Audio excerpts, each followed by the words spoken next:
everybody, this is Miss K. Welcome to Miss K Going Postal. I hope you guys are having a good Thursday. Child, one more day to the weekend. If you guys got the weekend off, or hopefully your weekend started today. This was your Friday, baby. This is my motherfucking Thursday. It ain't Friday. Friday will be fucking Friday for me. This ain't Friday yet. But anyway, I just wanted to come and give a little PSA to you guys. Excuse me, y'all. Because you know it's that time of year, again, time for your open enrollment, the open season for you to make changes to your health plan, your dental plan, your vision plan. If you want to add anything as far as disability, or if you want to do some AFLAC, whatever, it's open enrollment for that. Excuse me, y'all. So it's going to start for open enrollment November 13th. Okay. So November 13th, I'm sorry, y'all, November 7th. They will start their online enrollment virtual health fair. And then enrollment will go until December 11th. Okay. So during that time, you guys will be able to go and make changes on your insurance. So if you got married, but that's a life event. So whenever it's a life event like a birth, a death, a marriage, that can be changed at any time. But let's say you just recently got divorced and everything got finalized, and now you want to get that motherfucker off your shit. This is the time to do so. If you don't like the health plan that you have and you want to change it because you used it and you don't like the way it works and the copay is just kind of killing you, you can make those changes now. This is for everything, y'all. So this is for your FSA, your flexible spending account. If you want to make changes to it, you can do it during this time period. If you want to change your dental, if you want to change your vision plan, you can do all of this during the open enrollment season. So remember, any changes that you make will not be available until January 1st. So for all us old heads, y'all already know what time it is. For you newbies, the people who just got converted, they're probably not telling you anything, but this is the time to do so. If you just recently got converted, you have an open window anyway to get your insurance to do changes or whatever, because you're technically now career. So you have a window of time where you are given the opportunity to make changes to do whatever you want for your plans. But if you've already been converted and you've been converted for a while, or you're an old head, then this is the time to do so. Now, also, for those who are not career, don't think because you're not career you cannot make changes. You can. If you're non-career, they have what is that, the health plan, but it's HB or something like that it's called. You guys can make changes to your plan. Now, when you're non-career, you have a set plan that you can choose from. It's not like when you're career, we have a shitload of plans. When you're non-career, they only give you one or two options, but you can choose a different plan if you want an HMO, open access HMO, if you want a PPO, if you want a high deductible, you want a low deductible, all that shit. You can make changes as well if you're non-career. Okay. So if you have any questions, I know at certain places, at certain plants and even stations, you get people that are coming in that are representatives of particular insurance companies. They're probably going to have a little health fair. You get the people for the health insurance, for the life insurance plan. Also AFLAC. We got AFLAC, I think not last year, but year before last.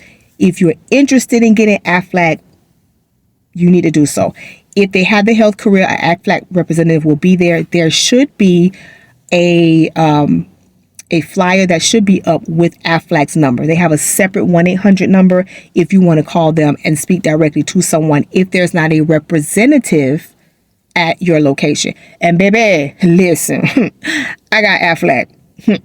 The duck actually really do pay. So you should think about getting that. It's really not that expensive. Of course, remember, everything that you do is going to come out of your paycheck prior to.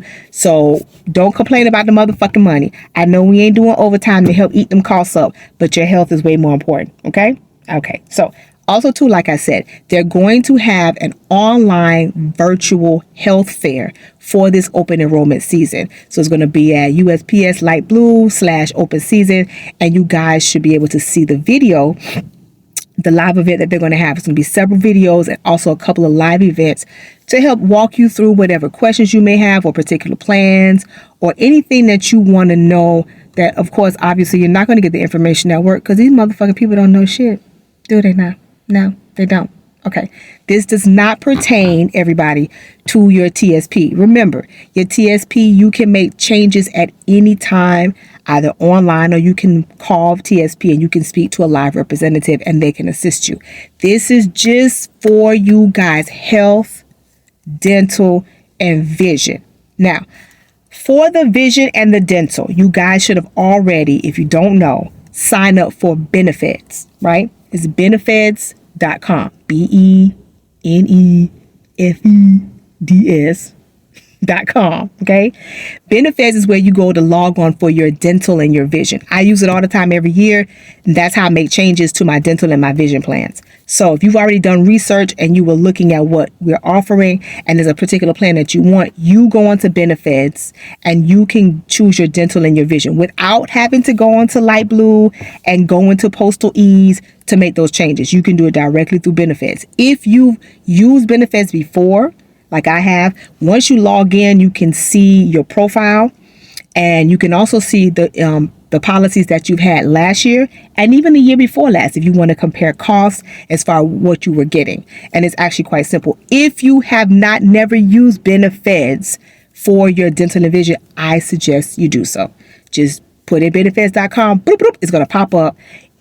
Create your own password, your login, and then you'll be able to do, and it'll walk you through. You can see everything you need to see, and it'll show you the plans that are available, and you can choose the plans that you want for your particular area. Because remember, depending on your state, depending on your location, you're going to have different plans available to you, right? Right. Okay. So don't forget, use benefits for your dental and your vision. Now, when you're going to change your health insurance, you're going to go on to your Light Blue.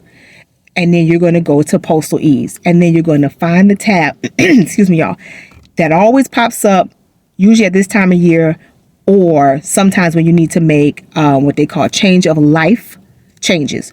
Like I said, marriage, divorce, cut a bitch, dug a bitch in the ground, I got to change it, whatever. So you'll go and it'll have your health, your plan information, you click on it. And then you go ahead and change it. Make sure that when you do so, you already know which plan that you want, because the plans do not pop up on the Postal Ease change of health insurance. There's no different policies that pop up. You have to already have the information on the policy that you're looking for to put in there. And then it'll ask you before you submit it to double check. Now, I got a little trick for you guys. If you decided to do your changes during open enrollment, excuse me, y'all, and open enrollment ends December 13th, and then you realize that you really, really, really didn't want that particular health insurance, you wanted something else that you looked at. If you do it before January, there's usually about a week or 2 week window, you can actually make a change. Now, if you go into Postal Ease and it does not allow you to change, I suggest you call HR and you speak to someone about it and they can make the change. Because when January 1st rolls around, whatever plan that you've chosen, that's the plan that you're going to keep, and they're not going to change unless you have a life event for a change. But if you make the change during the open enrollment season period, and then a week later, let's say December 20th, you looked at something else, and you're like, you know what, this fits me more than the other plan, you can change it, because that change technically has not been completely finalized. And remember, you're still on your old plan until December 31st. And January 1st, whatever you've chosen will be your new plan. Now, for you num-nums who probably going, Miss K, what if I want to change my plan? Then don't, motherfucker. You ain't got to do nothing. If you like your health plan the way it is, if you like your dental plan the way it is, if you like your vision plan the way it is, don't do nothing. It'll automatically roll over for you and you'll have that same plan. So if you're okay with your shit, everything is the way you want it to be, your FSA, whatever, you don't want to make any changes to that. If you have an FSA, then don't change anything. Leave it. That's what most of these old people be doing. They be like, I ain't changing nothing, babe. I'm going to leave it just the way it is. And they just let it roll over to the new year. So you don't have to make any changes on that. Now, if you have or are interested in a flexible spending account, I suggest you do your research in regards to that. Not everybody needs an FSA account, right? I don't have one because Miss K ain't got no kids. Miss K ain't feeding no extra miles. So all the money is go to me. But if you have children, or if you have someone in your family who's sickly, or if you just one of them people who want to maximize your FSA, because remember, this is a tax write-off, and also you can funnel money into your FSA account to use for the whole year. So if you're interested in your FSA account or getting one, I suggest you do research on it. See what suits you best in order to use what you're going to use. Because remember, you set a limit or a budget or whatever in your FSA. Make sure it's something you're going to use. Okay, so if you got kids and they're constantly going to the doctor and they got coughs and itches and scratches and shit, and you need to buy certain things, that's what your FSA is for. Your FSA is for you to pay for prescriptions, to buy over-the-counter stuff. Baby, let me tell you something. Real talk. Real talk. I'm going to put y'all on game. Do you know that you can use your FSA to buy a motherfucking dildo? Yes, you can. No, baby, not the rose. Calm down. Shh, calm down. Not the rose. Not that. Not that. The other stuff. The stuff you've seen. Target sell them. Walgreens sell them. You've seen them. You can use your FSA account to get a vibrator. No lie. You think Miss K gonna lie to you? Miss K don't lie to y'all. I just put y'all on game. So if you need some assistance at home, because either that motherfucker ain't doing it, or you ain't found nobody yet, you just trying to maintain yourself, and you got an FSA, baby, go get you one. They got some nice ones at Target. Real nice. But I'm gonna leave that alone. Okay. You can also get other things such as feminine products, and you can actually order online using your flexible spending account to get certain things, like through Costco or Walmart, whatever you may shop at, you can get those things. Okay. So remember, your open enrollment is going to begin November 13th, I believe. It will end December 11th. If you need to make changes, please do so. Do your research on whatever health insurance plan that you want to have. Do research on your dental, do research on your vision plan, and make the changes accordingly. Also, too, if you got any questions, you're concerned about stuff, like I said, they're going to have a virtual, open house health fair online through Light Blue, so that you can ask certain questions. You can see certain things that you might have questions about, or particular plans or whatever. And that's going to be a USPS Light Blue /open season. Okay. All right, y'all. So, Miss K always put y'all on game, because Miss K got and don't forget that FSA, baby, for them vibrators. I'm trying to tell you. So, always remember, my postal freaks, love and light. Peace.